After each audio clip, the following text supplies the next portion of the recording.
Good.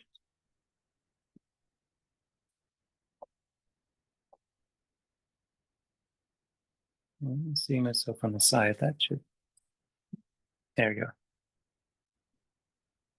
Namo tassa bhagavato arahato samma sambuddhassa. Namo tassa bhagavato arahato samma sambuddhassa. Namo tassa bhagavato arahato samma sambuddhassa. Buddhang dhammang sanghang namasami.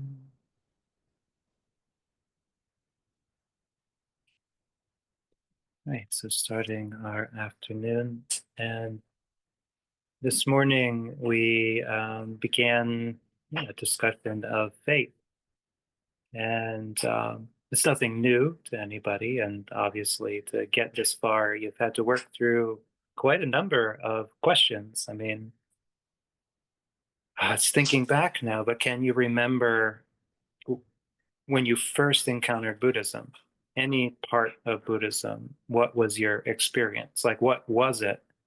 You know, was it a Buddha statue? Had you read something in a book? Did you meet somebody who was a Buddhist and you're like, oh, well, what does that mean? And they said, yada, yada, yada, yada, yada. What was that first experience? And here we are, weeks, months, years, decades down the line. How have things changed? Yeah, but thinking back to that first experience gives us a sense of there once was a time when none of this was for sure, when we hadn't verified anything, when we hadn't tried anything, when the whole concept was novel. And as we say in the it comes up in the chanting, beautiful in the beginning, beautiful in the middle, beautiful in the end. In the beginning, those first few things that we hear, there's a real joy. You only get to hear the Four Noble Truths for the first time once, right? And then it's, oh, those Four Noble Truths. Yeah, I know those. And but it is very uh, one consumed. And I could say for me, when I first encountered any mention of Buddhism, it was like that. I heard the Four Noble Truths, and it made a lot of sense. So I don't have the experience of being presented with something and it not making sense as my first experience, though not too long after I encountered Tibetan Buddhism or Zen, and there were things that did not make sense. Things about visualizations and mudras and deities and celestial realms that I didn't know how to process, I didn't know how to get value out of. And so we also have those experiences. But in order for us to be here now, able to not only tolerate talk on the Dhamma, but to have sought it out, there had to be a long succession of, we were presented with things that we found agreeable, or at least um, encouraged us to investigate. And this is one of the qualities of the Dhamma. It's not that it's all just immediately, obviously accessible, but that it has the ring of truth to it. And then it's a hipasiko, it's encouraging further investigation. It draws you in with this curious quality of, well, this, not only does this sound sort of like what I've experienced, but also it sounds very deep. It sounds like there's more to it. And if this little thing that's been presented to me sounds accurate and I've never heard it before, how much else could there be out there that I haven't heard before that would help contextualize life, the universe, what's going on, everything, why I suffer and why I don't suffer, the times when I'm actually okay. And that's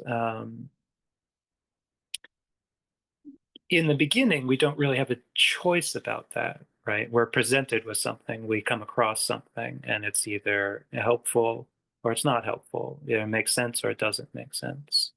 In order for us to really grow and even get established in a practice, we have to have encountered some stuff that made sense, or most likely because we live in the time of the dispensation of a Buddha, we, through good fortune, encountered Sangha, other practitioners who could help us, point us in the right direction. Sort of before there was AI, there was real people that we could ask a question and get a contextualized result. Yeah, they point us to something that sounded like it would be helpful for us. They can answer questions or give references. They could explain something that's otherwise unclear.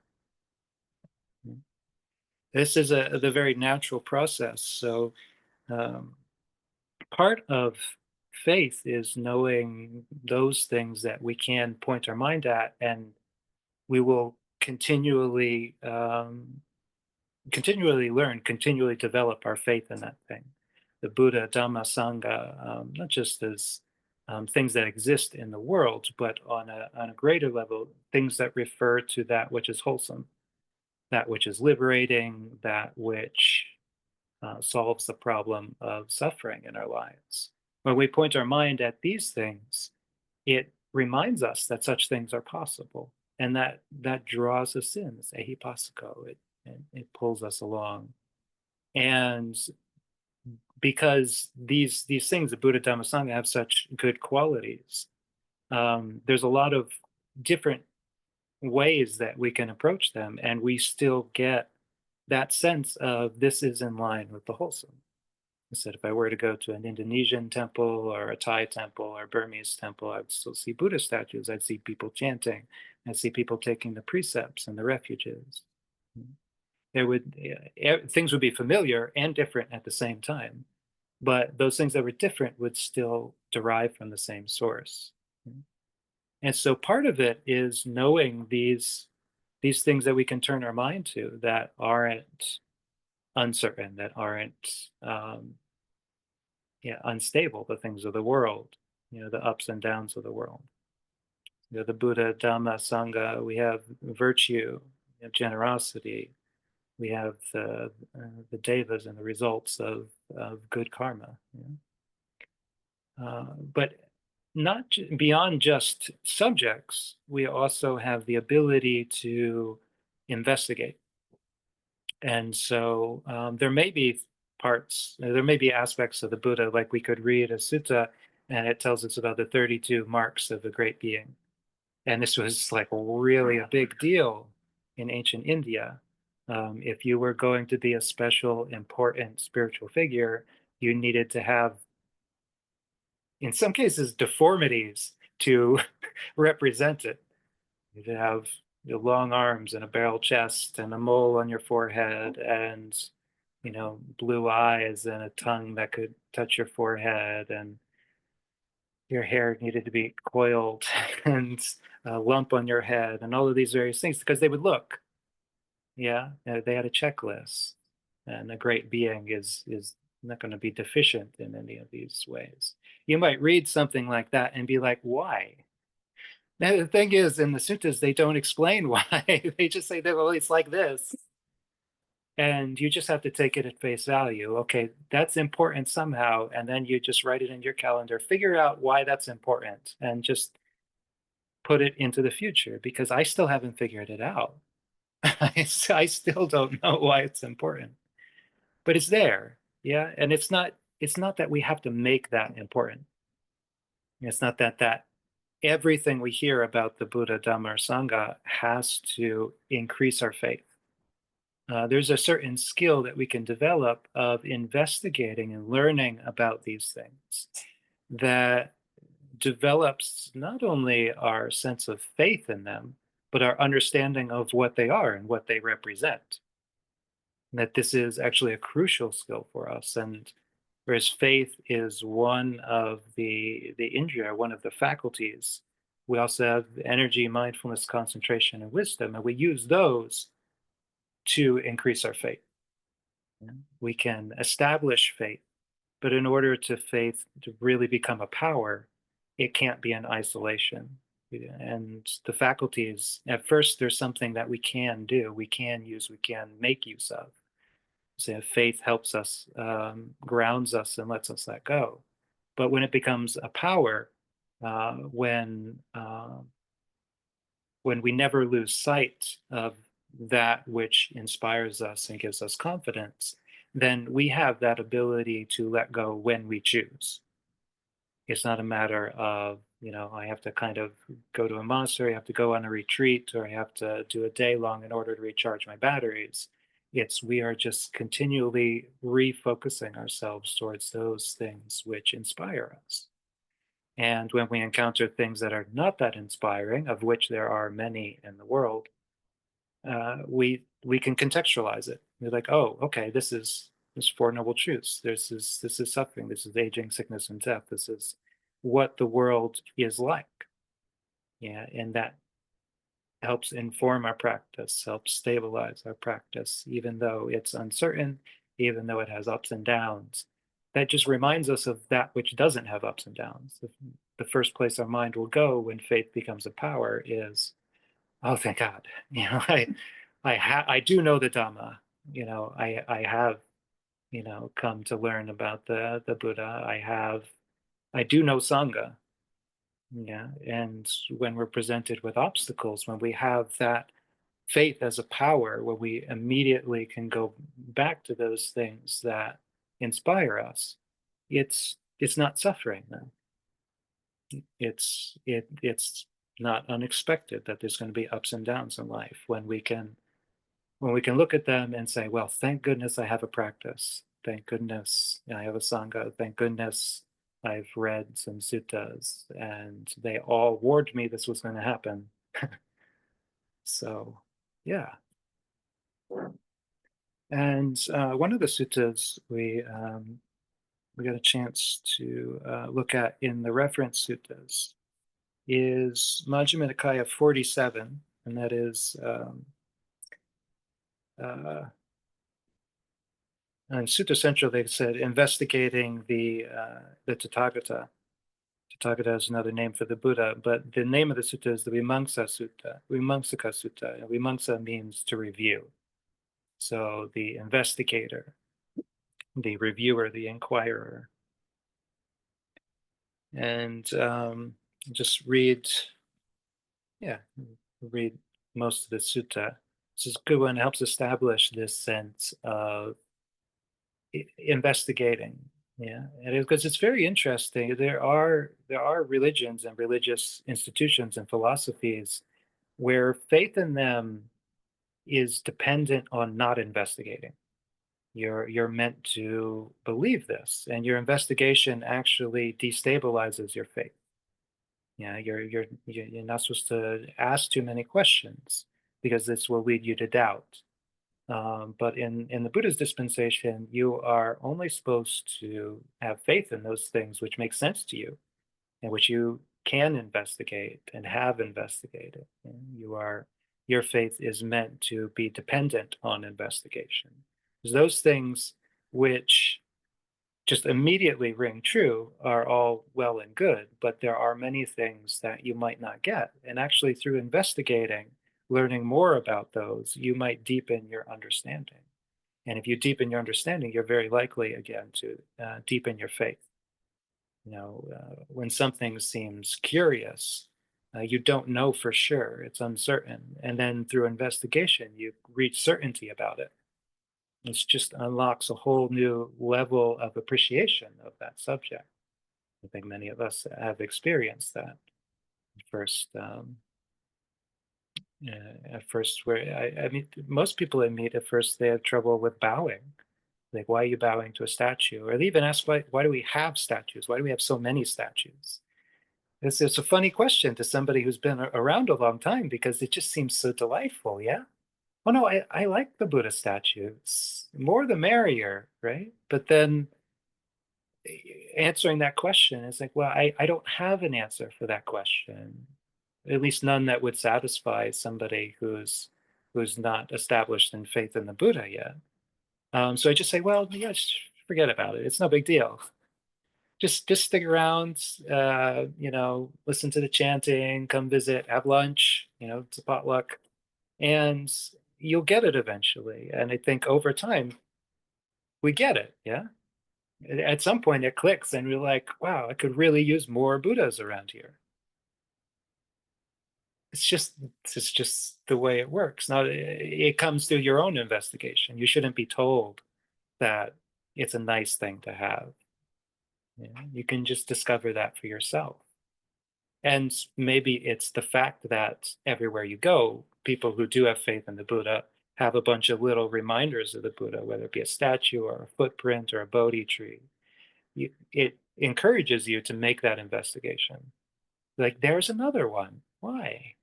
Why would somebody, okay, well, there must be something to this, right? The sutta, though, was given at a time when one could do this about the Buddha himself. It wasn't just about Buddha statues, but the Buddha was alive and well.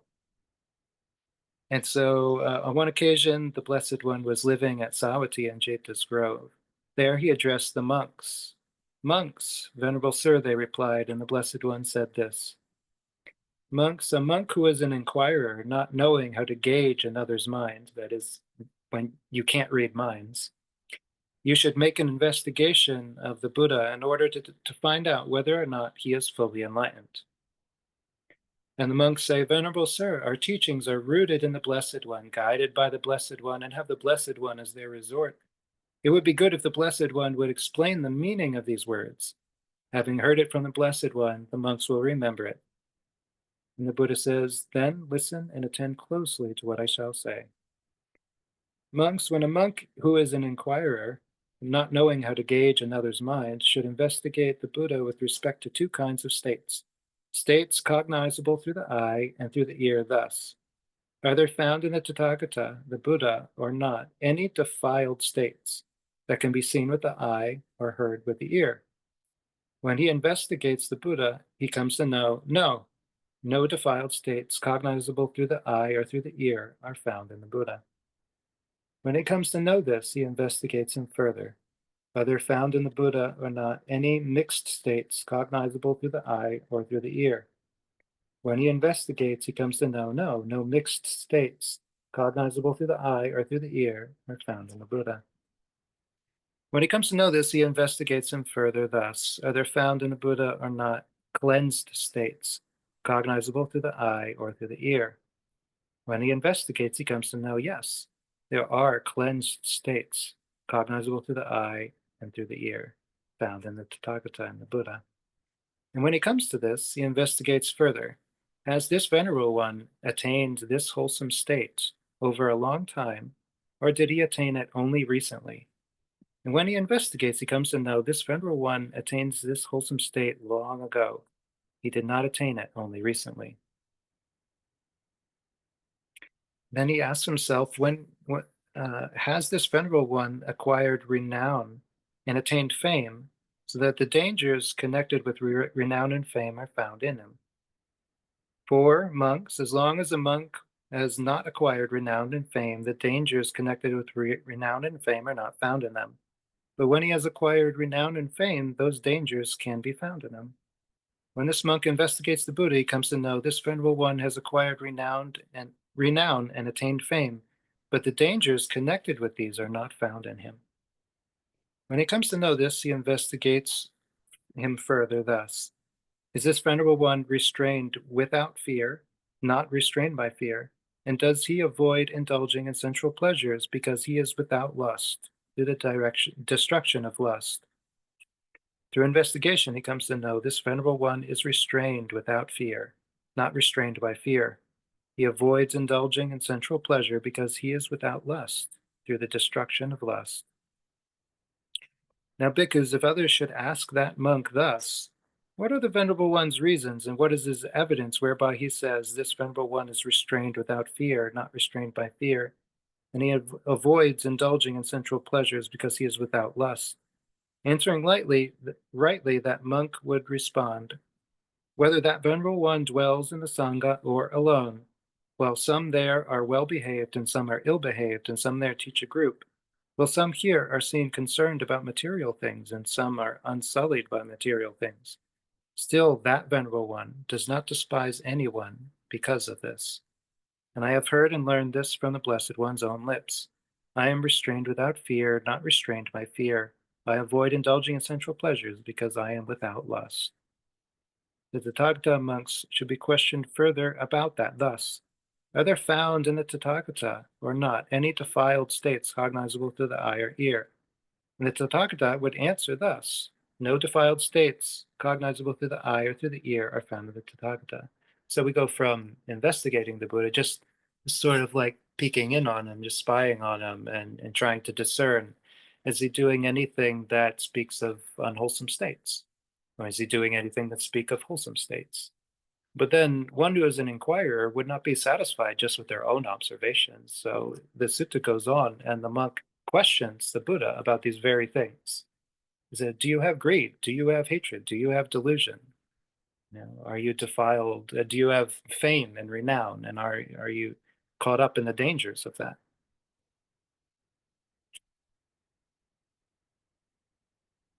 And then when asked about cleansed states, the Tathagata would answer, cleansed states cognizable through the eye or through the ear are found in me. They are my pathway and my domain, yet I do not identify with them. Monks, a disciple should approach the teacher who speaks thus in order to hear the Dhamma. So having established faith in the Buddha, we then have enough faith and enough trust to learn the Dhamma from him.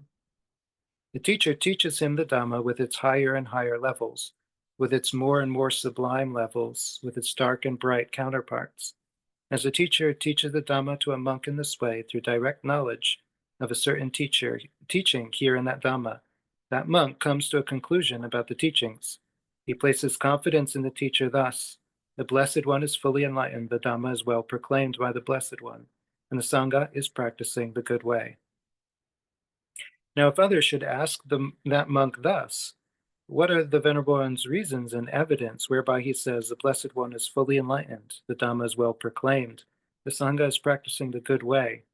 That bhikkhu should answer thus: Here, friends, I approach the Blessed One in order to hear the Dhamma. The Blessed One taught me the Dhamma with its higher and higher levels, with its more and more sublime levels, with its dark and bright counterparts. As the Blessed One taught the Dhamma to me in this way, through direct knowledge of a certain teaching here, I came to a conclusion about the teachings. I place confidence in the teacher thus: the Blessed One is fully enlightened, the Dhamma is well proclaimed, the Sangha is practicing the good way. Monks, when anyone's faith has been planted, rooted, and established in the Tathagata through these reasons, these terms and phrases, his faith is said to be supported by reasons rooted in vision and firm.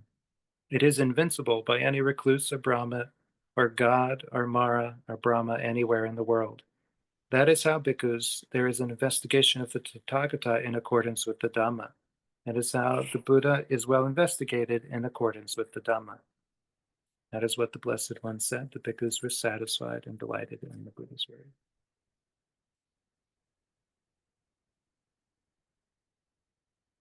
Mhm. So this is our encouragement from the Buddha himself to put him to the test, to investigate, to look for those states which speak of enlightenment, which speak of purity, and which speak of wisdom. And through doing these investigations, we can get confidence in the teacher, the source of the Dhamma. This can help us and it can guide us. The Buddha is said to be a good friend. I mean, which is a very simple way of referring to the Buddha. You know, is it a mentor, a teacher, a guide? You know, of the highest order. But also, he's a good friend in this way because he doesn't need reverence. He doesn't need respect. He doesn't need you to venerate him. He's doing it just because it can be done, which is a really great way. Oh, they can be enlightened. I'm gonna do it. I'm gonna say what needs to be said. The quality of a master trainer, a master tamer, is to train, to tame, to know how to do it and to do it well. And through investigating the Dhamma, this can only be done by hearing it, by reading it, by learning it, and then making our own investigation. We can't be told that Well, we can be told, hey, the Dhamma is good, the Dhamma is true, the Dhamma is awesome. But if we buy a book of suttas and we put it on our shelf, we will not get any value from that. And this is the difference of the Buddha's teaching as opposed to just any old religion, and why some people argue that Buddhism isn't technically a religion because if you don't do it, you don't get the results. Yeah, that doesn't sound like a religion, a club that you sign up for and then you're good. It hardly sounds like a club at all. If you can be excluded just for letting your membership lapse. But it's also a funny kind of club in that when you do get it, when you do establish your faith in the triple gem, it's not that that ever really falls away because with the investigations you've made don't get lost over time. It's just likely that people can get confused, they can get lost, they can get derailed, stuff can come up, but they still won't lose the faith they have. And many people report the experience of coming back to it after years and years. And I can't tell you how many people I've met who grew up in an Asian country, in an Asian household, Asian culture, surrounded by Buddhism. Yeah, and even though they were surrounded by it, and it was nice, the chanting was nice, the food was nice, the people were nice. They came to the West, they got a job, they started raising a family. It was just something that you did because you were in that culture. And then years down the line, they catch a glimpse of a bunch of Americans born in a Christian culture or a Jewish culture or a Muslim culture who were had no reason at all to take up Buddhism or Buddhist practice. And they're sitting quietly in a little room, off to the side in front of a little Buddha statue, doing the thing that this person had grown up doing. And suddenly they have this epiphany. It's like, oh, it's not about the culture. It was never about the culture. It's not about the statues. It's not about the temples. It's not about the chanting necessarily. This is something you get results if you do, and which is really quite an amazing thing when you think about it. You could come back, and at that point, the things that they did as a child is not lost. It's been recontextualized. Yeah, the things that were unclear have been made clear all of a sudden. There's this wonderful quality is like when we take the time to investigate these things and learn about them, we grow. Yeah, and even if we don't stay with it, even we don't keep up our meditation practice, or we don't keep maybe at one point we're really diligent about learning the suttas or learning Pali or doing chanting, and maybe we fall away from that for a while. What we've done isn't lost. That time when we were putting our attention on an object which is a safe object for instilling faith, we've developed an association with something that is stable, reliable, and it's just a matter of us returning to it, and we can pick up where we left off. And final thing about the sutta is you can see is that talks about investigating the Buddha, investigating the Dhamma, and sort of like I said, at the moment of understanding the Dhamma, the person's like, oh, the Sangha is practicing well. Because so it is, when you do have any success in understanding the Dhamma and in practicing, there immediately it starts to open up that, oh, that's what they're doing. So this was not an accident. This was not an isolated incident. This is what we're all working towards. Yeah, and it gives something that's quite nice and can be quite rare in the world, is just a sense of togetherness with just about everybody. You realize just about everybody is on the spectrum of trying to develop and trying to learn and trying to find things worthy of having faith in. It's something to be really grateful for. All right, so with this, we can now begin our afternoon session. So I know people are going to be in transit, but we'll do sitting and walking however it fits with your schedule. And then, yeah, we'll come back at 4:30 Eastern time, and anybody who would like just be kind of open forum for questions, answers, comments.